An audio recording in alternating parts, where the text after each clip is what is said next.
देश की ताजा तरीन खबरों के साथ आपका एक बार फिर से स्वागत है सिटीजन वॉइस में। मैं हूं शम। यूपी में बीजेपी ने सहकारी बैंकों के चुनाव में स्वीप कर लिया है, जहां बीजेपी ने कोऑपरेटिव बैंक चेयरमैन की 39 सीटों में से 38 और वाइस चेयरमैन की 33 में से 23 सीटों पर कब्जा किया है।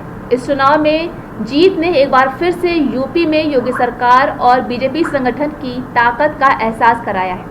इस चुनाव परिणाम की चर्चा ज्यादा नहीं हो पाई, लेकिन इस चुनाव में बीजेपी को जमीन पर एक बार फिर से बड़ी मजबूती दे दी है, जहां संगठन और सरकार दोनों ने इस चुनाव का ढिंढोरा नहीं पीटा और प्रदेश को कोऑपरेटिव जैसे एक बड़ी संस्था पर दमदार तरीके से बीजेपी को कोऑपरेटिव जैसी संस्था का कब्जा हो गया है। मैं पिछले 25 वर्षों से सहकारिता की किसी न किसी संस्था में संचालक रहा हूं, अध्यक्ष भी रहा हूं, उपाध्यक्ष भी रहा हूं। मैं निरंतर सहकारिता के बीच में ही काम कर रहा हूं।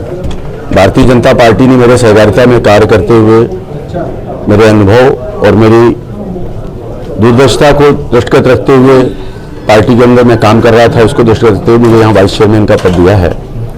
और मेरी प्राथमिकता होगी कि यूपी कोऑपरेटिव बैंक जो अभी जिस भी स्थिति में है और बहुत अच्छी स्थिति में है, हमारी सरकार आने के बाद पिछले 5 वर्षों में बहुत काम किया हम लोगों ने, माननीय मंत्री जी ने भी बहुत काम किया है और इसको भी और बेहतर करने का प्रयास करेंगे।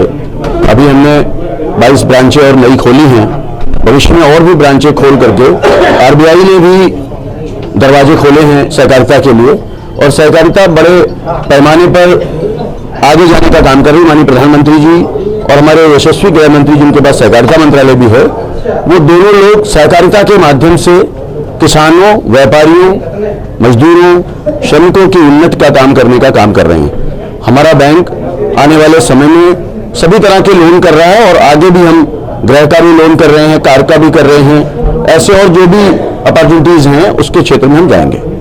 टैक्स को लेकर बड़ी अहम भूमिका। टैक्स हमारी निचली इकाई है। यूपी कोऑपरेटिव बैंक की सबसे नीचे की इकाई टैक्स ही है और टैक्स को हम मजबूत करने का काम कर रहे हैं। बी पैक्स के नाम से नया टैक्स तैयार कर रहे हैं और उसमें बड़े पैमाने पर सदस्यता चल रही। माननीय मंत्री जी के नेतृत्व में 15 लाख से ऊपर सदस्य बन चुके हैं कल तक और लगभग 40 करोड़ रुपए का शेयर भी हमने जमा कर दिया है।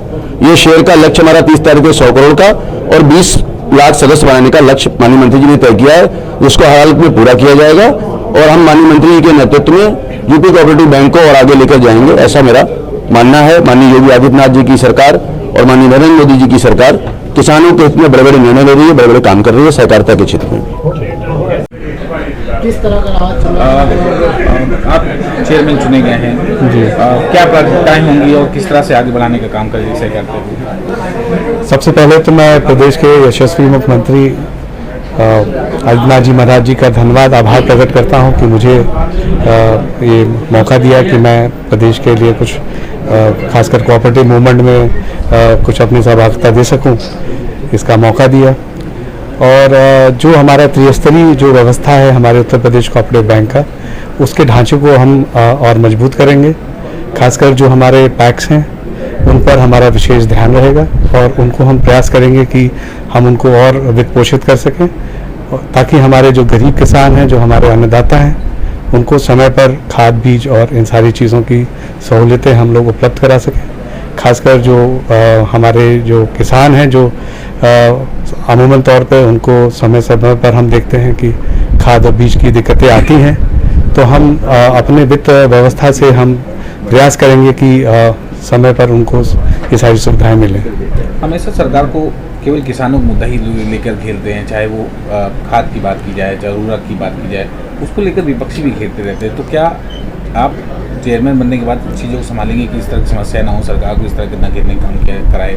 देखिए, हमारी सरकार सिर्फ यूपी से भी नहीं, सरकार हमेशा, हमारी भारतीय जनता पार्टी की सरकार हमेशा किसानों पर ही केंद्रित रही है, क्योंकि वो हमारे अन्नदाता हैं।